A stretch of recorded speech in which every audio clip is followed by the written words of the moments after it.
Throughout human history, we have faced a relentless enemy, infectious diseases. These silent assassins have swept across populations, leaving devastation and despair in their wake. From the smallpox's disfiguring scars to the ongoing HIV/AIDS pandemic, humanity has grappled with these invisible threats that have reshaped societies, claimed countless lives, and spurred significant advancements in medicine. Smallpox. When the first European ships landed on the shores of the Americas in the late 15th and early 16th centuries, they brought not just advanced weaponry and the will to conquer, but also a silent, invisible enemy, smallpox. This highly contagious and often fatal disease had a long and devastating history in the Old World, where Europeans had coexisted with domesticated animals and shared common water sources for centuries. This close proximity fostered the spread of numerous diseases, but also allowed some individuals to develop a degree of immunity to these pathogens, including smallpox. These immunized Europeans, among the first settlers in the Americas, brought smallpox with them as early as 1520. This disease, along with other Old World illnesses like measles and influenza, unleashed a devastating wave of death upon the indigenous populations. With no prior exposure to these pathogens, Native Americans lacked the natural defenses to combat them. The result was catastrophic, with smallpox alone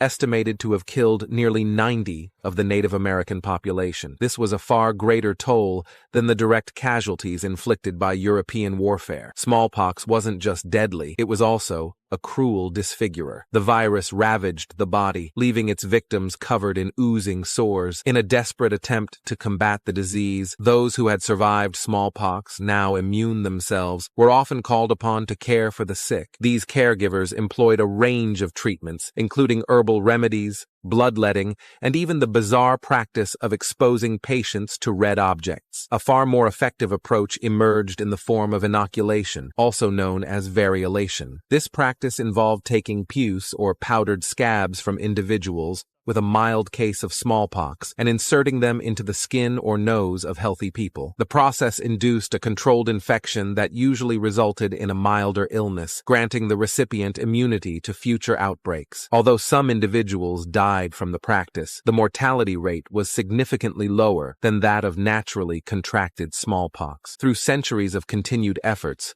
including widespread vaccination campaigns, smallpox was finally declared eradicated in 1980, becoming the only human disease to be completely wiped out. Today, the only remaining traces of this once dreaded killer exist in the heavily guarded confines of research laboratories. So far, we have looked into some of the most horrific diseases in history, from the agonizing effects of smallpox to the relentless spread of Ebola. But some illnesses went beyond physical suffering, leaving a mark of horror etched onto the human body itself. Take a look at this image. The man stares back with a face ravaged by disease. His nose is sunken, his skin marred by lesions, and his eyes hold a deep sadness. This could be the consequence of a disease like syphilis, a bacterial infection that, if left untreated, could ravage the body in its later stages. Imagine the excruciating pain, the social isolation, and the constant reminder of the disease etched upon the flesh. What do you think it would have been like to live with such a condition in a time before effective treatments? Cholera, a potentially deadly infectious disease, is caused by the bacterium Vibrio cholerae. This bacteria thrives in warm, slightly salty waters like estuaries and coastal areas.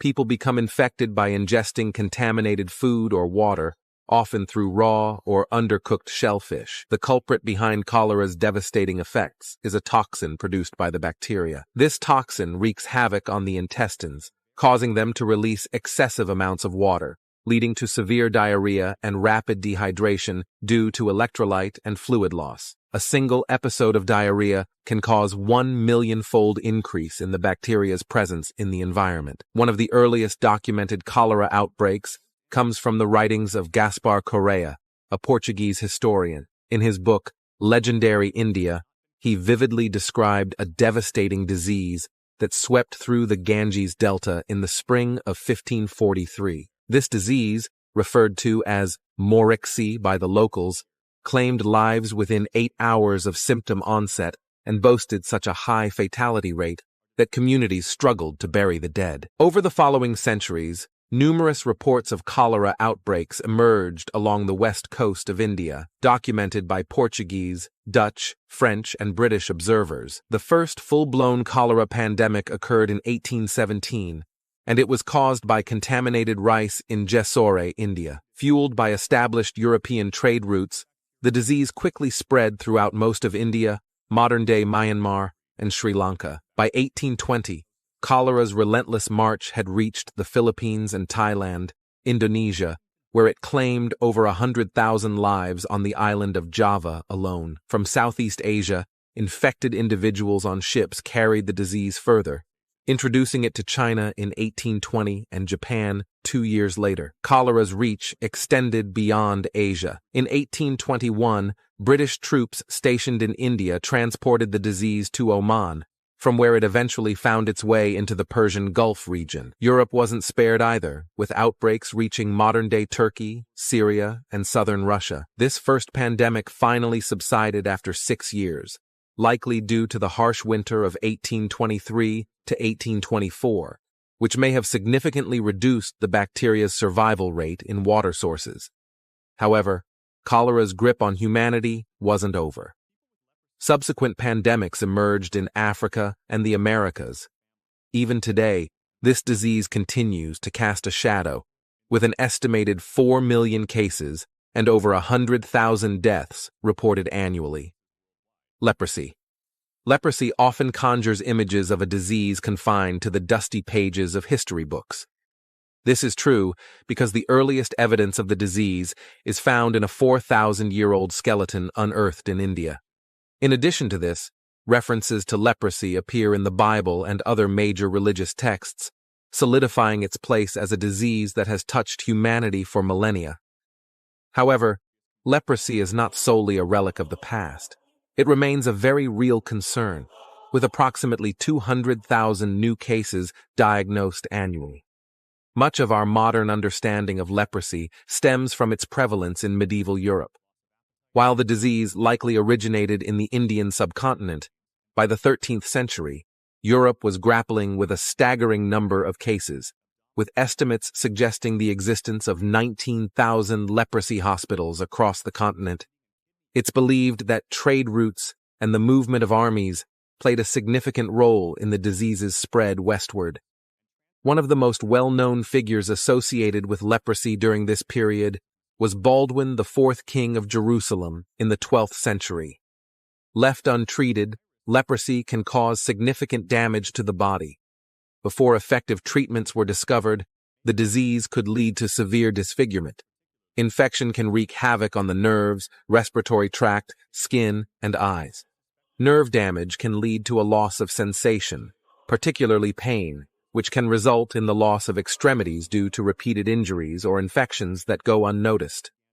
Muscle weakness and vision problems are also potential consequences of the disease. Much of the fear and stigma surrounding leprosy is a legacy of the time when the disease was untreatable and its transmission poorly understood. People diagnosed with leprosy were often isolated in sanatoriums, the remnants of which can still be found in various parts of the world today. However, the understanding of leprosy has undergone a dramatic transformation since the late 19th century. In 1873, a Norwegian physician named Gerhard Armauer Hansen made a groundbreaking discovery. He identified Mycobacterium leprae, the bacteria responsible for leprosy. This revelation paved the way for a deeper understanding of how the disease spreads and the development of effective medications capable of curing it. Today, a cure for leprosy is readily available, and we now know that the disease is not highly contagious. While treatment is effective and accessible, many individuals are diagnosed too late to prevent the onset of leprosy-related disabilities. This unfortunate reality makes leprosy one of the world's leading causes of preventable disability. Typhus, a group of bacterial diseases encompassed under the same name, carries a history as chilling as its clinical description. Its very name, derived from the Greek word typhus, meaning smoky or hazy, hints at the altered mental state experienced by those afflicted. The first documented account of typhus emerged during the Spanish siege of Granada in 1489. Survivors described victims suffering from high fevers, red rashes spreading across their bodies, and a descent into delirium. Gangrenous sores and the putrid stench of decaying flesh were all grim hallmarks of the disease's brutal progression. During this siege alone, while only 3,000 Spanish soldiers fell to enemy forces, 17,000 succumbed to typhus. Throughout Europe, from the 16th to the 19th centuries, typhus epidemics ravaged populations with terrifying regularity. Its presence loomed large during the English Civil War, the 30 Years' War, and the Napoleonic Wars. In the 30 Years' War, an estimated 8 million Germans perished not from battle wounds, but from the combined onslaught of bubonic plague and typhus. During Napoleon's disastrous retreat from Moscow in 1812, more French soldiers met their demise from typhus than at the hands of the Russian army. A crucial misconception persisted among American physicians of the 19th century. They believed typhus and typhoid were variations of the same illness, differing only in the severity of symptoms. However, this couldn't be further from the truth. While both diseases share a similarity in their names, their origins and modes of transmission are vastly different. Typhus is a bacterial infection transmitted through the bites of infected body lice, while typhoid is a food-borne bacterial infection primarily affecting the intestines. The confusion likely stemmed from the overlapping symptoms these diseases presented. Despite its horrific legacy and millions of lives claimed throughout history, typhus is now considered a rare disease. It primarily occurs in populations suffering from extreme overcrowding and poor hygiene, conditions that allow the louse-borne bacteria to spread with ease. HIV/AIDS. Few diseases have been as heavily shrouded in fear and stigma as HIV, the virus that leads to AIDS. Scientists believe it made the jump from primates to humans in Africa sometime during the early 20th century and silently spread for decades before its devastating consequences became apparent. While HIV arrived in the United States around 1970, it remained largely hidden from public awareness until the early 1980s. In 1981, the Centers for Disease Control and Prevention published a report that sent shockwaves through the medical community. It detailed 5 previously healthy homosexual men who had contracted pneumocystis pneumonia, a rare and opportunistic infection caused by the normally harmless fungus Pneumocystis jirovecii. This type of pneumonia, the CDC noted with alarm, almost never occurred in individuals with healthy immune systems. The following year, the New York Times published a groundbreaking article about this new and terrifying immune system disorder, which had already affected 335 people and had claimed the lives of 136. Because the disease appeared to primarily affect homosexual men, officials initially labeled it gay-related immune deficiency, or GRID. Despite the CDC discovering all major routes of HIV transmission by 1983, the public perception remained firmly rooted in the misconception that AIDS was solely a gay disease. It even earned the cruel moniker, the gay plague, for many years after. Finally, in September 1982, the CDC officially adopted the term AIDS to describe the disease. By the end of that year, cases were also being reported in numerous European countries. The HIV/AIDS pandemic has since become a global tragedy. Over 70 million people have been infected with HIV, and an estimated 35 million have succumbed to AIDS since the pandemic began. Thank you for watching this video. See you in the next one.